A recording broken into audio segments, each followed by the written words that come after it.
नमस्कार, मी पंढरीनाथ ठोंबरे. आपलं चॅनल नक्की सबस्क्राईब करा. शिवरायांचा अपमान करणाऱ्यांना कडेलोट करावी अशी माझी इच्छा आहे, असं नुकतंच देवेंद्र फडणवीस म्हणाले. मात्र शिवरायांचा आणि जे महान पुरुष होऊन गेलेले आहे महाराष्ट्रात, त्यांचं मोठं योगदान आहे. त्यांच्या संदर्भात नेहमीच वादग्रस्त विधाने केली जात आहेत आणि ते लोक कुणाचे आहेत आणि त्यांच्यावर कठोर कारवाई आतापर्यंत झालेली आहे का, असा प्रश्न सर्वसामान्यांना पडलेला आहे. अनेक वेळेस मागणी करूनही हे लोक नेहमीच छत्रपती शिवाजी महाराज आणि इतर महात्म्यावर बोलत असतात, वादग्रस्त वक्तव्य करत असतात आणि त्यामुळे महाराष्ट्राचं वातावरण हे बिघडतं.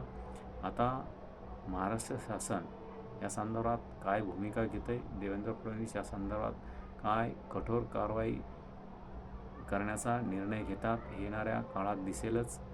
कारण महाराष्ट्राची शांतता अबाधित ठेवण्यासाठी हे अत्यंत गरजेचं आहे आणि महापुरुषाचा अपमान हा महाराष्ट्र खपवून घेणार नाही. यापुढे तो महाराष्ट्राचा अपमान आणि शिवरायांचा, आंबेडकरांचा, फुले शाहू आंबेडकरांचा हा महाराष्ट्र आहे, त्यात महात्म्यांचा अपमान खपवून घेतला जाणार नाही. त्यामुळे शासनाने याची दखल घ्यावी. थांबतो. धन्यवाद.